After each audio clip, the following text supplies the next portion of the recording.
Friends, ये शक्ति कुमार का पहला YouTube वीडियो है। पेश है मेरा नया गाना, ताजा ताजा कल ही रिकॉर्ड हुआ है, brand new. Enjoy. If you make yourself more than just a man, if you devote yourself to an ideal, and if they can't stop you, then you become something else entirely. Which is? Legend, Mr. Wayne.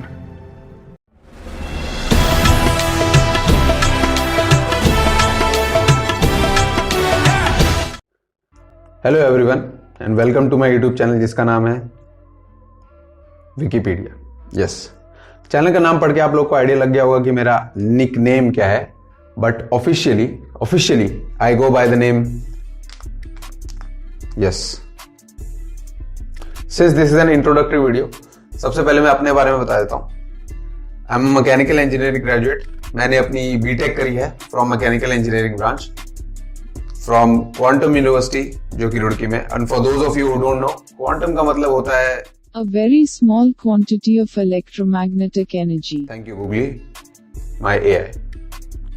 Earlier I was working in private sector, but now I have decided कि GATE और ESE की preparation की जाए।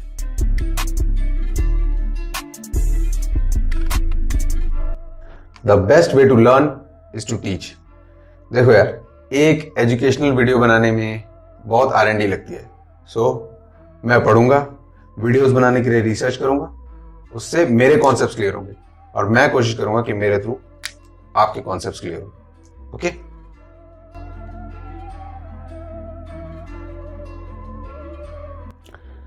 इस channel के through हम यही कोशिश करेंगे कि इंजीनियरिंग के जो भी टफ टॉपिक्स है मैकेनिकल इंजीनियरिंग के, उसको हम बिल्कुल लेमैन लैंग्वेज में, आसान भाषा में, आम बोलचाल की भाषा में, जिस भाषा में मैं और आप सबसे ज्यादा कंफर्टेबल है उस भाषा में समझें। हर उस चीज को जो बहुत गंभीरता से, बहुत भारी भरकम तरीके से कही जाती है, उसको हल्के से भी कहा जा सकता है यार। थ्रू इमेजेस, वीडियोस, एनिमेशंस और इवन मीम्स पढ़ाई को एक फन वे में करने की कोशिश करेंगे। या so that's it for the introduction. सबसे पहले ये जान लेते हैं कि गेट और ESE है क्या चीज।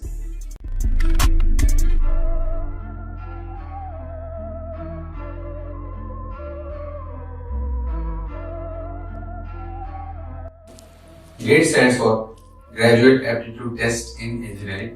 ये एक एरिया एग्जाम है जिसे टॉप 7 IITs या फिर IISc बैंगलोर में से कोई एक ऑर्गेनाइज कराता है on behalf of national coordinating board, department of education, ministry of human resource and development. इस बार ये IIT बॉम्बे ने ऑर्गेनाइज कराया था।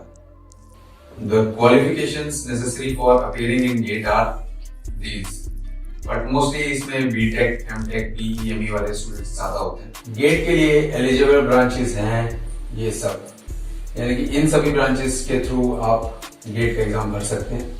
इन केस आपकी ब्रांच कोई और है और आप किसी दूसरे ब्रांच से गेट का एग्जाम लिखना चाहते हैं तो आप वो भी दे सकते हैं। फॉर एग्जाम्पल, मेरी ब्रांच लेट अस सपोज इनमें नहीं है, let us suppose aeronautical engineering इसमें नहीं है और मैं मैकेनिकल इंजीनियरिंग से गेट का एग्जाम देना चाहता हूँ, मैं ऑब्वियसली दे सकता हूँ क्योंकि मैकेनिकल इंजीनियरिंग और एरोनॉटिकल इंजीनियरिंग का सिलेबस मोर और लेस 70% तक ऑलमोस्ट सेम है।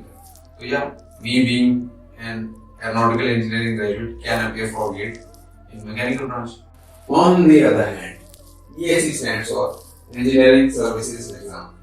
ये भी एक गेट एग्जाम है जिसे UPSC कंडक्ट कराती है। UPSC stands for union public service commission, संघ लोक सेवा आयोग। UPSC की जिम्मेदारी कि सेंट्रल गवर्नमेंट की जितनी पोस्ट है उनकी एग्जामिनेशन और उनकी रिक्रूटमेंट दोनों वही है।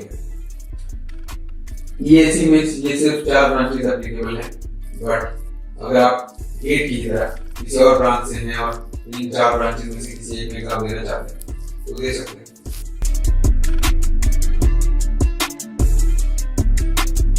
गेट का फॉर्म ऑनलाइन आता है वाया GoAPS, GoAPS। इसमें कोई एज लिमिट नहीं होती। इनफैक्ट मैंने तो एक न्यूज़ ये भी पढ़ी थी कि इस साल एक 15 ईयर के स्टूडेंट और एक 88 ईयर से स्टूडेंट दोनों ने ही गेट भरा था। गेट का score is valid for 3 years, just 3 years. इसके बाद इसमें कोई अटेम्प्ट की लिमिट नहीं है, आप जितने मर्जी मार्क दे सकते हैं, कोई अटेम्प्ट लिमिट नहीं, कोई एज लिमिट नहीं। और साथ ही साथ अगर आपकी ग्रेजुएशन में बैकलॉग भी है तो भी आप इसे भर सकते हैं। गेट की तरह ईएससी का फॉर्म भी ऑनलाइन निकलता है। इसमें आपको ऑब्वियसली एज लिमिट सेट है।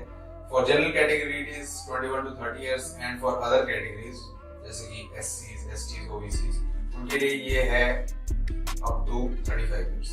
Yes. That means you get a fixed number of attempts in order to clear the ESE exam. साथ ही साथ इसका स्कोर सिर्फ 1 साल के लिए है, only 1 year. और यहाँ पे आपकी ग्रेजुएशन में कोई मिनिमम परसेंटेज की रिक्वायरमेंट नहीं है। Even if you are not in the first division, you can obviously appear for GATE. और अगर आपके बैकलॉग्स हैं तो भी आप अपीयर कर सकते हैं। That is totally up to you. 2021 से पहले गेट सिर्फ एक सेशन में होता था। जो भी आपके ब्रांच है आप उसमें गेट का एग्जाम देते थे। बट 2021 से अब गेट आप मल्टीपल सेशंस में भी दे सकते हैं। हमारी मैकेनिकल इंजीनियरिंग ब्रांच है तो हम सिर्फ एक पेपर देते थे यानी सिंगल सेशन में, जिसमें हमें 3 घंटे मिलते थे, 65 क्वेश्चंस, 3 सेक्शंस। और अब आपके पास 2 चॉइसेस हैं, या तो आप सिर्फ मैकेनिकल का एग्जाम दें या फिर आप मैकेनिकल के एग्जाम के साथ साथ एक्सई का भी एग्जाम दे सकते हैं। अगर आप सिर्फ मैकेनिकल का एग्जाम देते हैं तो आपको 3 घंटे का टाइम मिलेगा। एक सेशन में आपका एग्जाम होगा और 3 सेक्शन होंगे उसमें। सबसे पहला सेक्शन रीजनिंग एंड एप्टीट्यूड, उसके बाद मैथमेटिक्स और तीसरा इंजीनियरिंग डिसिप्लिन। और अगर आप 2 सेशन में एग्जाम देते हैं यानी एमई प्लस एक्सई तो आपको मैकेनिकल इंजीनियरिंग ब्रांच वाला एग्जाम तो देना ही है, साथ ही साथ आपको एक्सई का एग्जाम भी देना है। मैकेनिकल इंजीनियरिंग ब्रांच का मार्क्स डिवीजन कुछ इस तरह है। इसमें आपको obviously 10 questions for reasoning aptitude 15 marks, 10 questions again for mathematics 15 marks और बाकी engineering discipline 45 questions for 70 marks. XC का marks distribution कुछ इस तरह है, 15 marks for reasoning aptitude, 15 marks for mathematics और बचे हुए 70 marks for engineering discipline. ED यानी engineering discipline में यहाँ आपको एक चीज ध्यान में रखनी है कि जो भी आपके पास choices हैं इनमें आपको सिर्फ दो सेक्शंस में ही अटेम्प्ट करना है। आप एग्जाम टाइम में डिसाइड कर सकते हैं कि आपको कौन सा सेक्शन अटेम्प्ट करना है। आप एग्जाम टाइम में ऑब्वियसली देख पाएंगे सारे क्वेश्चंस, बट आपको डिसाइड अल्टीमेटली इन सारे ऑप्शंस में से सिर्फ 2 ही करने हैं। समझदारी इसमें होगी कि आप मैकेनिकल इंजीनियरिंग ब्रांच के जो भी सब्जेक्ट्स हैं वही आप एक्सई में भी अटेम्प्ट। दोनों ही एग्जाम्स के लिए आपको 3 आवर्स मिलेंगे।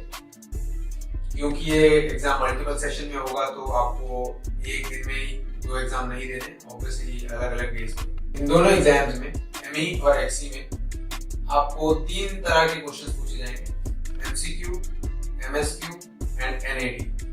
MCQ stands for multiple choice questions, आप सभी जानते हैं। एक क्वेश्चन के 4 ऑप्शंस होंगे, चारों में से एक ही सही होगा, मल्टीपल चॉइस क्वेश्चन। अगर आपका आंसर सही है तो आपको जो भी उस क्वेश्चन का अलॉटेड मार्क्स है वो मिल जाएंगे। अगर आपका आंसर गलत है तो उसमें नेगेटिव मार्किंग होगी। लेट्स सपोज वो क्वेश्चन 1 मार्क का है तो आपको 1/3 मार्क्स कट जाएंगे। 2 मार्क्स का क्वेश्चन है तो आपके 2/3 मार्क्स कट जाएंगे। इसके अपोजिट अगर NAT है यानी कि न्यूमेरिकल एबिलिटी टाइप क्वेश्चंस है तो आपको एक रेंज दे दी जाती है। जैसे लेट्स सपोज हमारे पास एक क्वेश्चन आता है, ऑब्वियसली इतना इजी क्वेश्चन गेट में नहीं आएगा कि What is the value of pi correct up to 2 decimal places? तो आप जानते हैं पाई की वैल्यू होती है correct up to 2 decimal places 3.14। तो आपको एक रेंज दे दी जाएगी। अगर आपने 3.10 से लेके 3.20 के बीच में आंसर दिया then your answer is correct, otherwise not। तो ये आपको रेंज दे दी जाएगी। इसमें ऑब्वियसली अगर आप गलत आंसर लिखते हैं तो आपके नंबर नहीं कटेंगे, नो नेगेटिव मार्क्स। अब नए टाइप के क्वेश्चंस भी गेट में आने लगे जिसे हम कहते हैं MSQs, मल्टीपल सिलेक्ट क्वेश्चंस। ऐसे क्वेश्चंस में हो सकता है एक आंसर सही हो सकता है 2 आंसर सही हो सकता है 3 सही हो सकता है 4 सही हो। डिपेंड करता है क्वेश्चन 1 नंबर का है चाहे 2 नंबर का है। अगर आपने आंसर सही दिए तो आपको उस हिसाब से नंबर मिल जाएंगे। अगर आपने आंसर गलत दिए तो आपके नेगेटिव मार्किंग नहीं हो। फॉर एग्जाम्पल एक क्वेश्चन ले लेते हैं, ये आपके सामने क्वेश्चन है। Which of the following figures is a parallelogram? Option A rectangle, option B square, option C rhombus, option D trapezium। अब इसके सही आंसर हैं A, B, C। Obviously trapezium एक पैरेललोग्राम नहीं है क्योंकि पैरेललोग्राम के लिए अपोजिट साइड्स को पैरेलल होना पड़ता है। ट्रेपेजियम में वैसा नहीं है, सिर्फ एक pair of opposite sides he parallel है। तो पहले 3 इसके आंसर सही। लेट्स सपोज 2 नंबर का क्वेश्चन है तो एक सही ऑप्शन के बन जाते हैं 2/3 नंबर। लेट अस सपोज आपने स्क्वायर और रेक्टेंगल ऑप्शन टिक कर दिया, तो क्या आपको 2/3 मल्टीप्लाइड बाई 2 कितने नंबर मिलने चाहिए? जी नहीं। उनके हिसाब से अगर आपने तीनों राइट किए हैं, तीनों टिक किए हैं, तभी आपको पूरे नंबर मिलेंगे। अगर 2 मार्क्स का क्वेश्चन है तो 2 नंबर मिलेंगे, वरना अगर आपने एक भी सही किया है या चारों भी सिलेक्ट कर दिए, एक गलत भी आपने टिक कर दिया, तो भी आपको ऑब्वियसली नंबर नहीं मिलेगा। उनकी नजरों में वो गलती काउंट होगा और इसमें नेगेटिव मार्किंग नहीं है, ना कुछ मिलेगा ना कुछ घटेगा। ईएससी का एग्जाम 3 चरणों में होता है, प्रीलिम्स, मेंस और पीआई। प्रीलिम्स में ऑब्वियसली आपके एक ही दिन में 2 एग्जाम्स होते हैं। सबसे पहला एग्जाम होता है आपका 2 घंटे का, इसमें आपको 200 मार्क्स का क्वेश्चन पेपर अटेम्प्ट करना होता है, जिसमें सारे के सारे ही एमसीक्यू होंगे और 100 क्वेश्चन आएंगे। दूसरा पेपर होता है आपका इंजीनियरिंग डिसिप्लिन का। पहला वाला तो हो गया नॉन टेक, बेसिकली उसको नॉन टेक कहा जाता है, और दूसरा वाला हो गया इंजीनियरिंग डिसिप्लिन 100% टेक्निकल। ये एग्जाम आपका होगा 3 घंटे का, 300 मार्क्स का। ये दोनों एग्जाम एक ही दिन होंगे। प्रीलिम्स अगर आपका क्लियर हो जाता है तो उसके बाद आप देंगे मेंस का एग्जाम। मेंस में भी आपके एक दिन में 2 एग्जाम होंगे, 3 घंटे के दोनों होंगे, और दोनों ही एग्जाम्स कन्वेंशनल होंगे। मेंस एग्जाम को कन्वेंशनल इसलिए कहा जाता है क्योंकि कन्वेंशनल का मतलब होता है थोड़ा ओल्ड फैशन, जो तरीका पुराने ट्रेंड से चला आ रहा है। इसमें आपको प्रॉपर पेन एंड पेपर से आंसर शीट पे क्यू कैप पे, पहले अलग से क्वेश्चन पेपर और आंसर शीट्स मिलती थी, लेकिन अब मिलती है क्यू कैप। अब आपको अलग से आंसर्स लिखने हैं उसी शीट पे और वो सबमिट करनी है। इसमें लेंथी क्वेश्चंस होंगे और स्टेप्स के मार्क्स। कुछ ऐसा दिखता है मेंस का पेपर। तो ऑब्वियसली आपको मेंस के लिए राइटिंग प्रैक्टिस भी करनी पड़ेगी। उसके बाद आता है आपका पीआई। पीआई में आप जानते हैं सिंपल आपका इंटरव्यू होगा 200 मार्क्स का। So that means pre is for 200 plus 300 equals to 500. Mains is for 300 plus 300 equals to 600. And PI is for 200 marks only. And this total sums up to be 1300.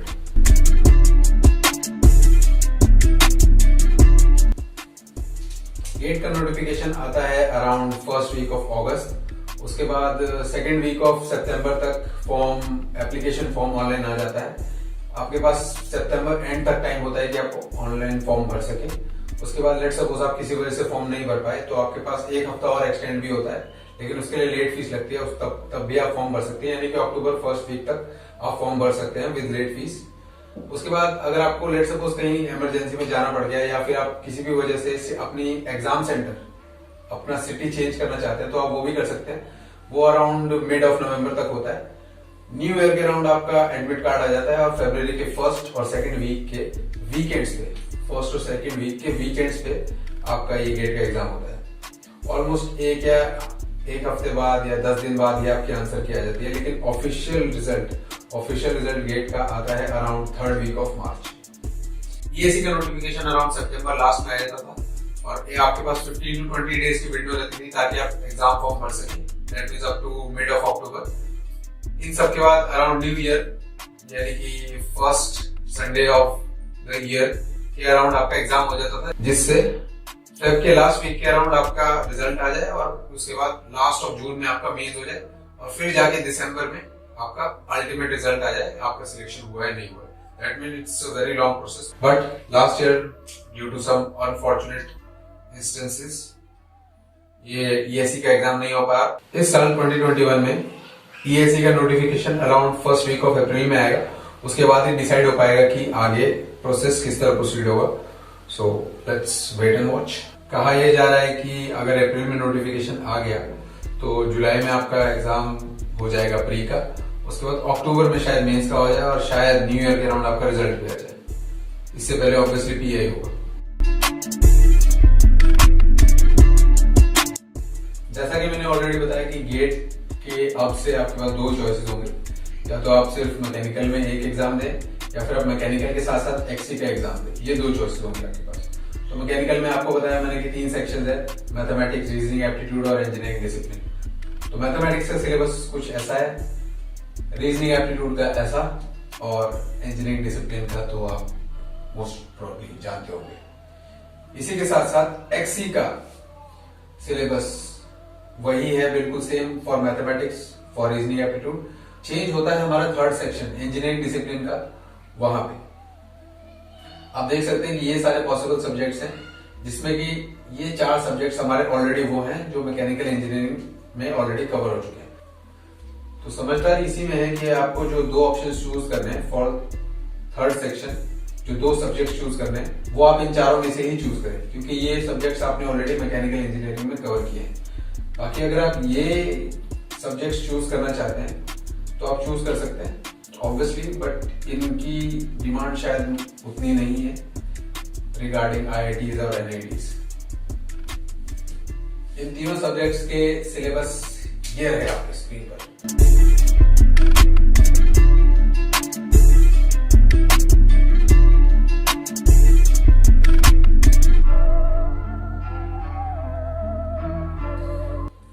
आप चाहे तो screenshot ले सकते हैं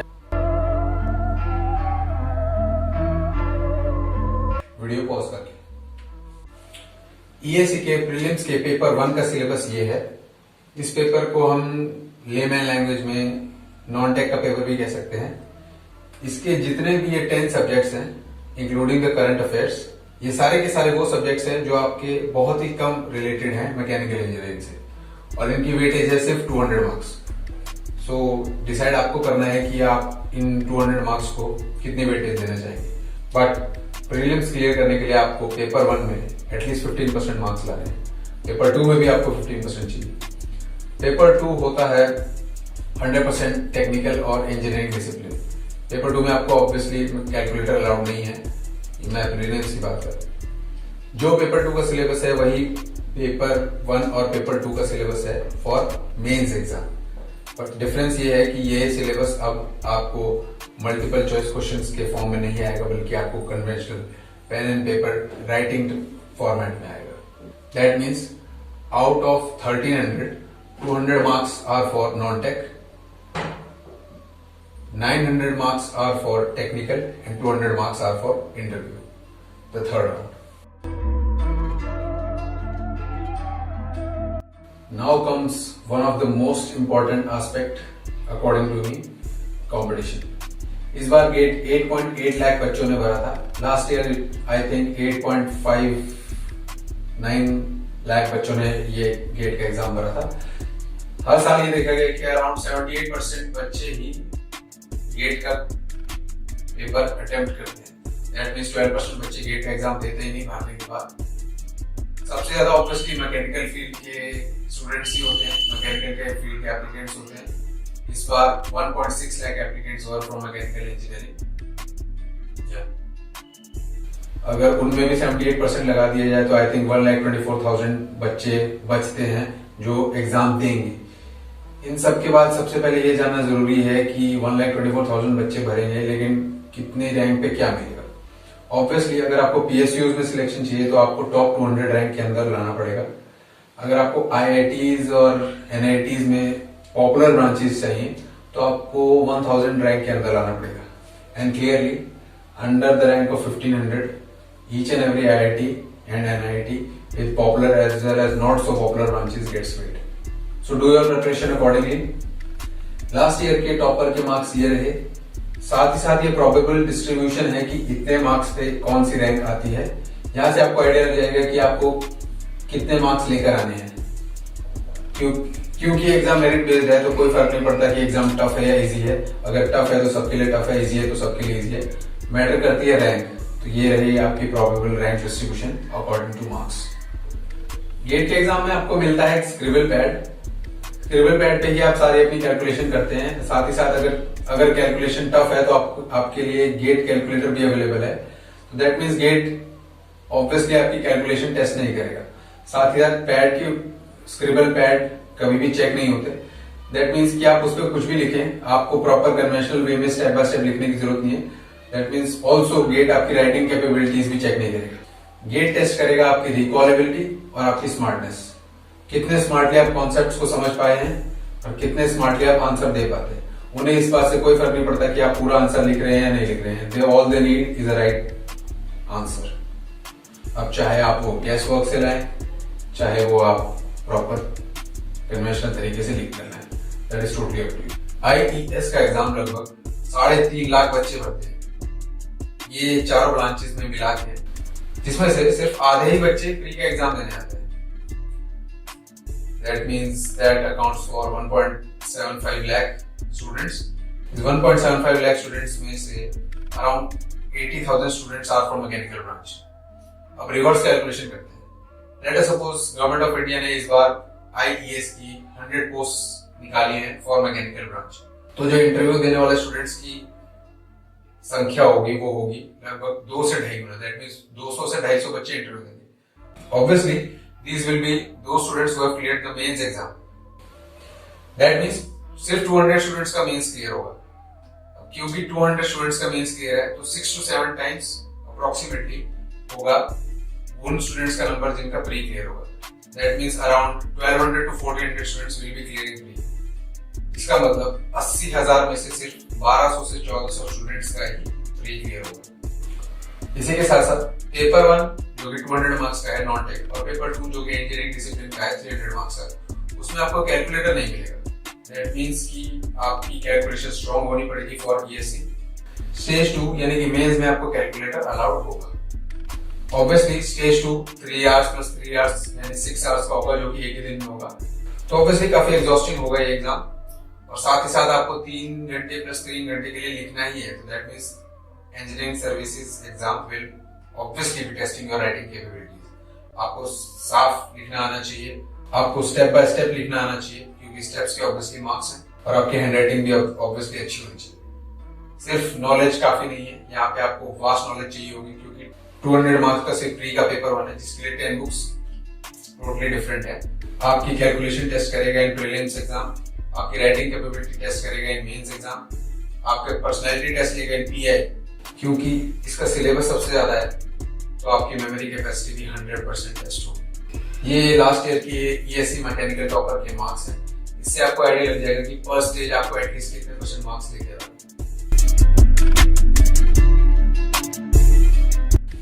gate को gateway of engineers इसीलिए कहा जाता है क्योंकि गेट के बाद आपके पास ऑप्शंस बहुत सारे खुल जाते हैं।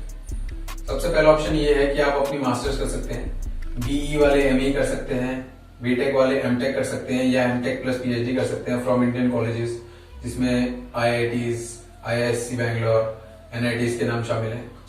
डिपेंड करता है कि आपकी चॉइस क्या है, आप कोई भी प्रोग्राम कर सकते हैं इनमें से। इसके अलावा आप फॉरेन यूनिवर्सिटीज में भी अप्लाई कर सकते हैं।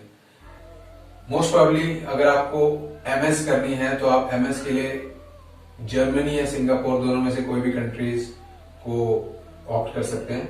सिंगापुर के ये 2 कॉलेजेस बहुत ही अच्छे कॉलेजेस हैं और साथ ही साथ गेट स्कोर भी एक्सेप्ट करते हैं, और जर्मनी के ये 2 कॉलेजेस ये भी दोनों बहुत अच्छे कॉलेजेस हैं, और साथ ही साथ ये दोनों कॉलेजेस भी गेट स्कोर एक्सेप्ट करते हैं। आप इन दोनों कंट्रीज में चाहे तो एमएस कर सकते हैं। एमएस बेसिकली कुछ नहीं, एमएस को इंडिया में एमएससी कहा जाता है, बाहर एमएस कहा जाता है। दोनों ऑलमोस्ट सेम है, डिफरेंस बस इतना है कि एमएस थोड़ा थ्योरेटिकल नहीं है, प्रैक्टिकल है, बल्कि एमएससी थोड़ा थ्योरेटिकल है। एमएससी की फुल फॉर्म भी मास्टर ऑफ साइंस है, एमएस की फुल फॉर्म भी मास्टर्स ऑफ साइंस है। बस डिफरेंस ये है कि इंडिया के बाहर अब्रॉड उसे एमएस कहा जाता है। अगर आप जर्मनी या सिंगापुर में से कोई कंट्री जाने का प्लान कर भी रहे हैं अपनी मास्टर्स के लिए, तो मैं आपको प्रेफर करूंगा आप डुओलिंगो ऐप जरूर ट्राई करें। उसके थ्रू आपको काफी अच्छा एक इंसाइट मिल जाएगा, आप काफी अच्छा आइडिया लग जाएगा कि फॉरेन लैंग्वेज कैसी है। सेकंड ऑप्शन है आपके पास, आप रिसर्च जॉब्स के लिए अप्लाई कर सकते हैं बार्क, डीआरडीओ या सीएसआर जैसी इंस्टीट्यूट्स में। सीएसआर में साइंटिस्ट बी की पोस्ट निकलती है। गेट का एग्जाम सबसे ज्यादा लोग इसलिए देते हैं ताकि उनकी एक पीएसयू में जॉब लग सके। ये हमारी पीएसयूज हैं, ये महारत्ना, मिनीरत्ना और नवरत्ना, ये प्रॉपर कंपनीज है। ये हमारी नवरत्ना कंपनी है, ये हमारी महारत्ना कंपनी है, और ये है हमारी मिनीरत्ना फॉर कैटेगरी 1, और ये है हमारी मिनीरत्ना फॉर कैटेगरी 2। इन सारी ऑर्गेनाइजेशंस में भी आपकी पोस्टिंग हो सकती है आफ्टर गेट एग्जाम। इन सब के बाद अगर आप फ्यूचर में कुछ अपनी फील्ड चेंज करना चाहते हैं, अगर आप टेक्निकल लाइन में नहीं जाना चाहते उतना, तो आप मैनेजमेंट की ओर जा सकते हैं। आप निटी मुंबई ज्वाइन कर सकते हैं, जो कि गेट्स को एक्सेप्ट करता है। आप निटी मुंबई के post graduate diploma courses opt कर सकते हैं। ये इनके पोस्ट ग्रेजुएट डिप्लोमा कोर्सेज हैं, इनकी काफी अच्छी मार्केट वैल्यू है। निटी मुंबई का average package around 18 lakh per annum है। ये उन लोगों के लिए ज्यादा सुटेबल है जिनमें थोड़ी एक्सट्रोवर्ट स्किल्स ज्यादा है, या प्रेजेंटेशन स्किल्स भी कह सकते हैं। 60-70 मार्क्स आके सब जानते हैं कि इसके बाद आपके पास क्या ऑप्शन है, but very often I get asked कि गेट क्वालिफाई करके क्या मिलता है। तो गेट क्वालिफाई करके आपको मिलता है कुछ भी नहीं हो, कुछ भी नहीं।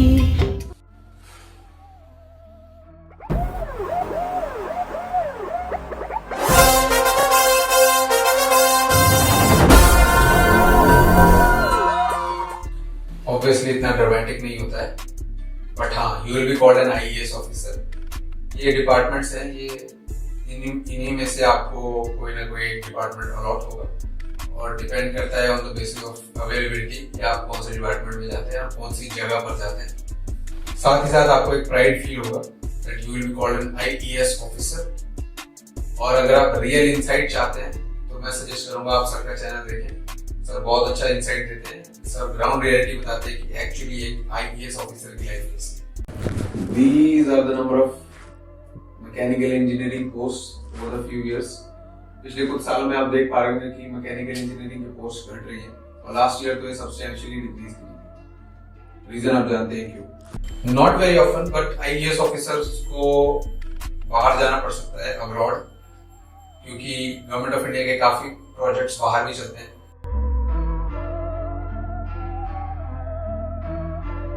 तो कंक्लूजन में भी आप जानते हैं मैं क्या कहना हूँ, ये आप पे डिपेंड करता है कि आपको क्या चाहिए। अगर आपको पीएसयू में जॉब चाहिए तो आपको गेट के लिए तैयारी करनी चाहिए।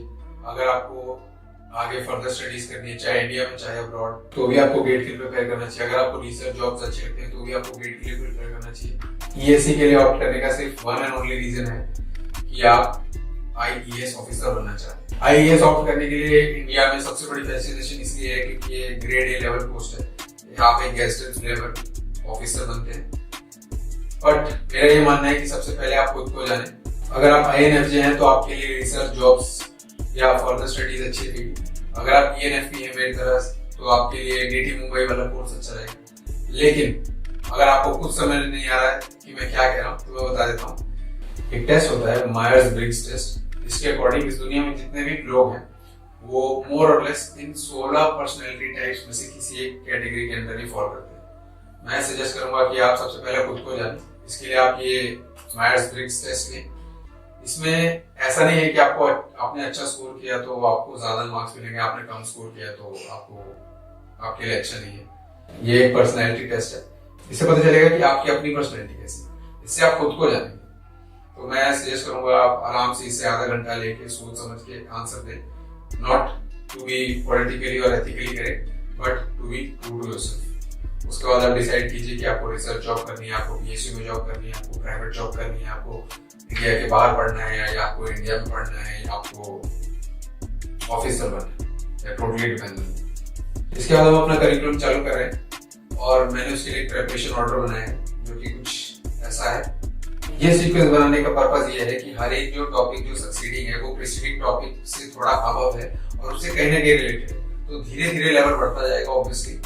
साथ ही साथ जो सब्जेक्ट्स इंटरलिंक्ड है उन्हें आपको पढ़ने में भी आसानी मिलेगी। So that's all for the first video. तब तक के लिए stay strong and always remember I love you 3000. Super hit है, सुपर हिट। पसंद आया लाइक करो, पसंद नहीं आया तो टेस्ट चेंज करो।